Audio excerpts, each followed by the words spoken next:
கிறிஸ்துவுக்குள் அன்பானவர்களே, உங்களை சந்திப்பதில் மகிழ்ச்சி அடைகிறேன். செப்பனியா 3:17. உன் தேவனாகிய கர்த்தர் உன் நடுவில் இருக்கிறார்.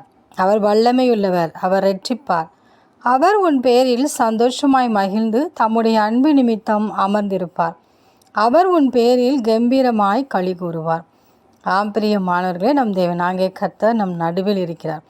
அவர் வல்லமையுள்ள தேவன். அவர் நம்மை இரட்சிக்க நம்மோடு கூட அவர் இருக்கிறார்.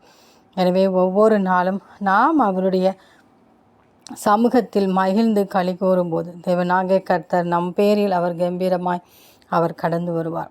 எனவே ஒவ்வொரு நாளும் தேவன் நமக்கு கொடுத்த இந்த வாழ்க்கைக்காக, தேவன் நமக்கு செய்த எல்லா நன்மைகளுக்காக நாம் நம் தேவனாகிய கர்த்தரை துதிக்கும் போது தேவனாகிய கர்த்தர் நமக்கு எண்ணிலடங்காத நன்மைகளையும் ஆசீர்வாதங்களையும் தந்து வழிநடத்துகிறார்.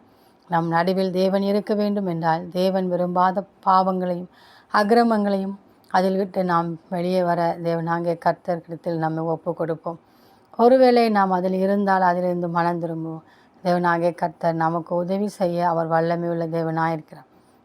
எனவே ஒவ்வொரு நாளும் அவருடைய பாதத்தில் காத்திருந்து அவர் விரும்புகிற வாழ்க்கையை நாம் வாழுவோம். அப்பொழுது தேவனாகிய கர்த்தர் நம் நிமித்தம் மகிழ்வார். அந்த தேவனின் அன்பு கரங்களை நாம் பற்றி கொண்டு அவரோடு கூட வாழ்வோம். ஆமேன்.